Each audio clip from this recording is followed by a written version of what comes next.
And if you look at the NCCN guidelines, I thought there were some subtle differences actually between 2024 and 2026 that are interesting. So if you look at intermediate and adverse risk non-core binding factor patients in remission after intensive chemo with or without consolidation, I hope I killed HiDAC 4 cycles an hour ago, but in case I didn't, plus or minus consolidation, no allogeneic transplant planned, consider oral azacitidine.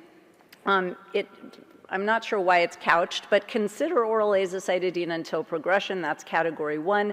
And then it says useful in certain circumstances. So azacitidine for a maximum of 12 cycles if unable to receive oral aza. Okay, I'm not sure exactly where 12 cycles came from, but maintenance with an HMA is an attractive option for a lot of patients in the intermediate and adverse risk categories.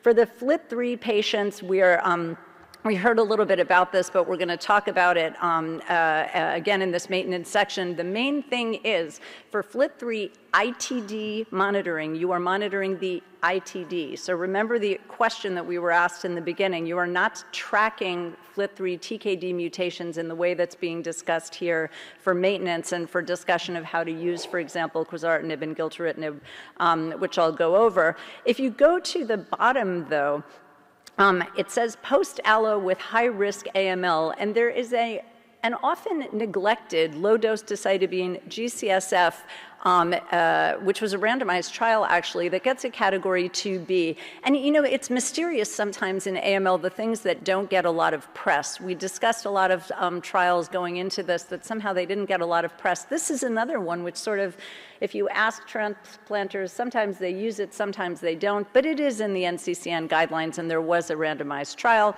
And then it says if none of these scenarios applicable, maintenance therapy was not recommended in 2024, but in 2026, there is no such category, which leads me to think that there's an awful lot of maintenance being considered because patients with AML have a nasty tendency to relapse.